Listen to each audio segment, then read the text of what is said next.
we go.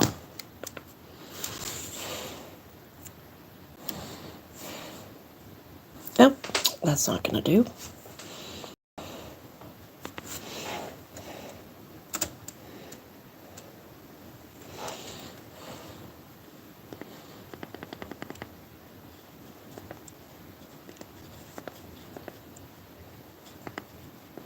There we go. Back to murder mystery. All right. We never thought we left Hong Kong. Eugene at CIBC speak our languages. I introduced them to our newcomer bundle to help them get started. This is the better future for our kids. They still got a lot of bubbles on them. I'll leave these guys on their side for a while, see if the bubbles will come off. It could be that I put the whatchamacallit too thick. The fluid. So I'll leave them on the side. Hopefully that'll be enough for them to bubble off.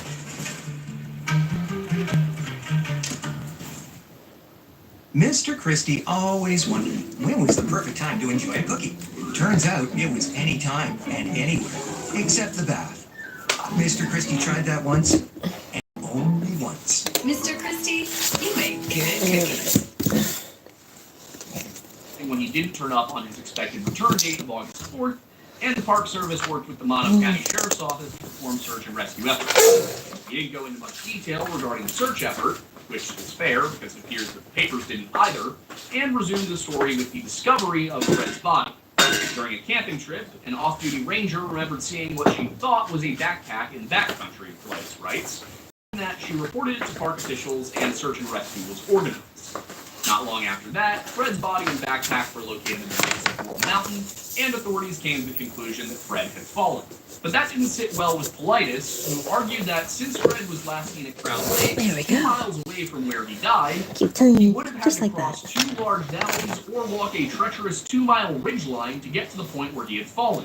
As far as he's concerned, this made no sense because Fred was carrying a heavy backpack and would have known the risks of carrying heavy equipment at a ridgeline on a summit. Furthermore, he would have known the extreme danger of being on a summit during a storm and would never have positioned himself at the top of Laurel Mountain if a thunderstorm were in the area.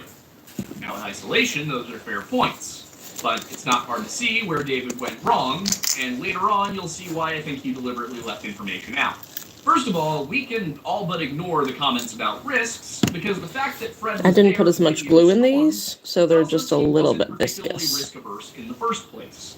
The bigger issue, though, is with David's description of the route and his emphasis on how little sense it made.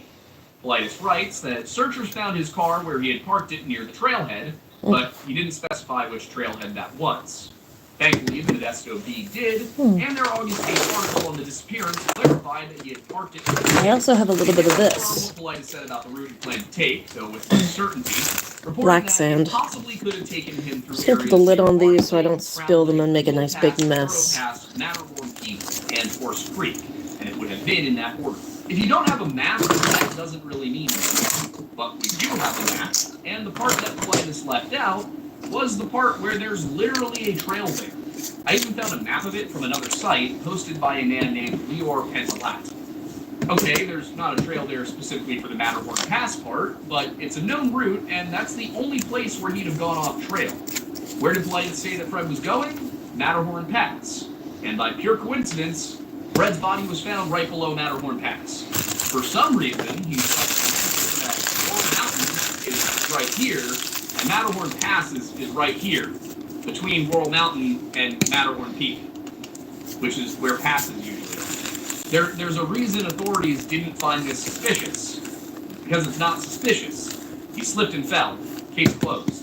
This is especially unsurprising considering others have written about the difficulty of even finding the grade 2 climb down from Matterhorn Pass. The Christopher Andrews one is actually even more egregious, believe it or not, and I'm even more upset because Chris grew up not far from me, over in King of Prussia, Pennsylvania. Politis writes that Christopher was on a hike into the Enderburg Wilderness near Iceland Lake when he activated his emergency transponder on October 3rd, 2008. This automatically alerted the Tuolumne County Sheriff's Department that he was in trouble, but high winds and a storm prevented search and rescue from reaching his isolated location until the next morning. Politis also notes that the area where he activated his distress signal has large areas of exposed granite. That's a bit of an understatement, but the relevance of that we'll get to later on. Although now that I'm thinking about it, later on is technically in the next episode now. So I'll put it this way, Yosemite is almost entirely granite. I think something like 95% of the bedrock of Yosemite is granite. There are very few places you could be in Yosemite without being near large fields of granite. In any case, Paulides explains that the transponder signal was coming from an area between Relief Lake at 7,200 feet of elevation and Iceland Lake at 9,200 feet of elevation, a place he describes as having a very open and easy hike between the two locations with no need to climb to the top of a large granite spire. Why does he mention a large granite spire, you might ask? It's because, according to him, when a helicopter finally did manage to locate Chris on the 5th, his body was wedged into a crevasse near the bottom of a granite spire. Paulides further explained that officials believe that Christopher had climbed to the top of the spire, slipped on a wet surface, and fell to his death in the crevasse. He rounds out the section by asking, what would cause Chris to climb to the top of a granite spire in bad weather? Well, the answer is that Chris probably didn't climb to the top of a granite spire in bad weather. There are zero reports that describe him as having done that, or that quote authorities as saying anything to that effect. The Mercury News was the only agency I could find that provided details, and all they said was that searchers saw the outline of a body in a crevasse on a steep area of granite, and that Sheriff's Deputy Paul Tulla told them he may have taken a slip. The entire area is granite. There was no mention of a spire anywhere in the reporting. It seems David totally invented the idea that Chris had climbed up a granite spire and then fell off of it, which doesn't even make sense. If he had fallen off of a granite spire into a granite crevasse, he would almost certainly have died on impact.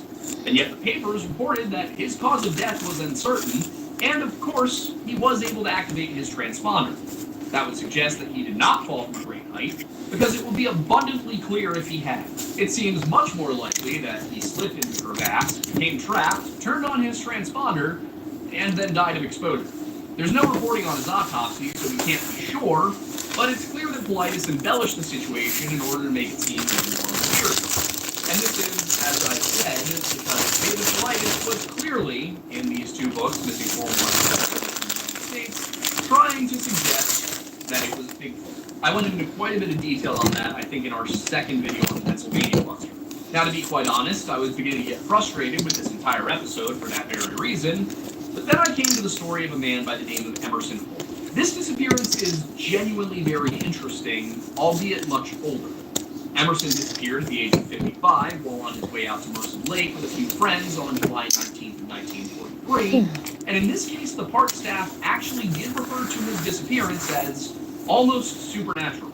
According to the July 23rd issue of the Turlock Journal, Holt was hiking to Lake Merced Camp from the floor of the valley when he stopped The to thicker it rest, is, the more telling bubbles his hang on the friends that top. he would join them later. When Emerson didn't show up after about an hour, they became concerned. He stopped less than a mile from the camp, in a place where there was essentially no elevation change between his position and his destination. So it shouldn't have taken him all that long to catch up. This is also one of the very few cases where witnesses knew exactly where the person disappeared, and they quickly retraced their steps back to where they left their friend, but There's something in here. nowhere to be found. The Park Service organized a I would search put this effort, in, but after looking in every like as a little conceivable find me, location, but they were confused I think to it would find go that there wasn't a trace rusty, of the so I man. don't think I will. The river in the area was only about a foot deep, he wasn't in the lake, and he wasn't on the trail, which is bounded by 50% grade granite slopes on all sides. According to the San Bernardino County Sun and other papers, Emerson had stopped to rest specifically because of pain in his legs, which made it unlikely that he decided to try and hike out on the trail, let alone up the slopes, and yet an extensive search of the Little Valley and Canyon west of the river turned up an animal attack might have been possible, but Redlands Daily Facts reported that when he was last seen, Emerson was wearing a sweater tied loosely around his waist, which, it is believed, would have fallen off should the man have stumbled or fallen. And if that were the case, then it surely would have been left behind if he was dragged off by a mountain lion. And a bear would have left behind plenty of evidence. Bear attacks are terrifying. They don't even wait till you're dead to start eating you. In the weeks which followed, searchers checked everything from nearby canyons to deeper parts of the Merced River, but were unable to find a trace of the missing man, and in September of the following year, his family began working to have him declared legally deceased. Now, I haven't really gone into it yet, and that's partially because I only really formulated it now, but I have a bit of a system for categorizing these cases. Despite the fact that I'm colorblind, I do color code them as green, orange, red, and purple. Green, as you might expect, is for cases that are totally explainable by normal means, such as the Ruth Jacobus and Elizabeth Bartholomew cases. Orange is for cases that have mysterious elements, but also might be explainable by normal means or criminal activity, such as Nita Mayo and Walter Reinhardt. Red is for cases that are definitively criminal in nature, and while there are 2 such cases in this isolation cluster, I'm going to do those in the next video. And I almost never use purple, which I reserve for stories that I feel have no rational explanation outside of something preternatural or paranormal. And in all my time doing this, I've only applied that label to a select few cases, like that of Jordan Ryder up in Minnesota. Emerson Holt nearly made the purple list, but I put him on the orange list for 2 select reasons. One is how old the case is and how limited the reporting was at the time, and the other is that I don't think foul play can necessarily be ruled out. I say that because Emerson Holt apparently was a successful businessman with a local title company in Riverside, and there were no witnesses beside his friends. It's possible that there was some motive to do something to him, and his friends might have conspired to make it look as if he had disappeared. So far as I can tell, there were no other witnesses who could confirm that Emerson Holt was even on the trail that day, so it's hard to rule out foul play for certain. That said, it's also very hard to rule in foul play. They've all got their sand. What's certain is that Emerson's disappearance can't really be explained by him taking a wrong turn, being attacked by an animal. These guys are still quite bubbly. I'm gonna have to do something with them. Legitimately nowhere for him to go. Now, I'll actually be in Yosemite next year, so maybe I'll be able to get out there and see the area for myself. Alright, now we're doing the pearls, or the bubble pearls. In the Smokies and in Alaska, but I won't know until I get there. That trip is scheduled for June 2026, and it's actually one of our guided group expeditions with Trova Trip, so be on the lookout for that, as well as another one that's headed to Colorado the week after that. I do want to tell you right now that these are going to be more expensive than our previous ones, and I apologize for that, but we can only control the pricing beyond a certain base level. We've priced them as low as we possibly can, but they're probably still going to run in the neighborhood of $3,000. I'll have more details on all of that soon, but if that sounds scary, rest assured that it can be put on a financing plan. Sorry to do a little mini ad here, but I just felt like it was the best way to communicate all of that in a relevant way. I do realize it's a little bit morbid under the circumstances, so let's get back to the issue at hand. Last but not least, and I honestly almost didn't bother mentioning bottom there, but you see him? Politis also included the disappearance of a 56-year-old man named Michael Walsh in the Yosemite thing. Why is Michael Walsh's disappearance weird? David Politis himself doesn't even know, because, as he put it, there are very few details about the Walsh case other than that he disappeared on March 1st, 2001 from rural Alpine County. The sole piece of information here comes from the California Department of Justice, who just say what Politis did. I am genuinely at a loss regarding this case even being mentioned. Michael wasn't even in Yosemite, nor is there information suggesting that he was even out for a hike. The only thing that could possibly connect him to the rest of the cases is his proximity to another case, which is that of 12-year-old Kenny Miller in 1992. And we'll start the next episode in the Yosemite Cluster series with his story when we see you next week.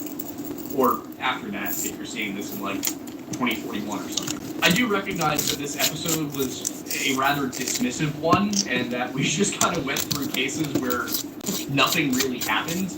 But that is part of the process. It seems like you guys enjoyed it when we did that with the Did settle to the bottom, but so I hope that this is still enjoyable to you guys. I had fun researching it. I don't have any tiny shivers of beach glass, unfortunately, at the moment. And I will tell you that the episode following this one, and part of the reason that I decided to do this way, the next episode has cases that are definitely a lot more difficult to explain. And at the very least, they're not these very mundane little disappearances. Thanks for the thumbs up before you headed out. A woman with Alzheimer's walked off her property and disappeared. And I can tell you this much, after this point, everything is going to progressively get a lot more unusual and unexplainable, and should be considerably more interesting. With all of that said, if you would like to support what we're doing here at the Lore Lodge, there are a number of ways you can do that. One way is, first of all, to join our Discord, where you can get updates on everything we're doing, timely updates regarding when videos come out. I don't know if you've noticed, but YouTube notifications aren't exactly relevant to when the video came out, but rather when they think you're going to watch it. So that is the best way to know when these videos are going up, when we're going live, if it's something we do every Monday at 7 p.m. Eastern, unless you don't. And if you don't catch that live, you can always watch it on demand here on YouTube, or you can catch it through a streaming service like Spotify or Apple Music. The big reason you might want to be there in person is because we have a Q&A section at the end of every episode that lasts anywhere from 30 minutes to an hour and a half, depending on how many super chats you guys send us. Why we do Q&A as super chats is because that's the only way that something will actually stay in the chat visibly long enough for us to get to. If you'd like to get more VODs, you can do so by checking out our other channels like History Unhinged, which I do intend to be posting more consistently on. I just keep forgetting that it has to go up because we are very busy. Or you can check out the Weird Bible, which will return at some point. I know I keep saying that, but you try lining up the schedule with when to do. And I have my personal channel, which is just Ian Mattis, where I stream things like video games.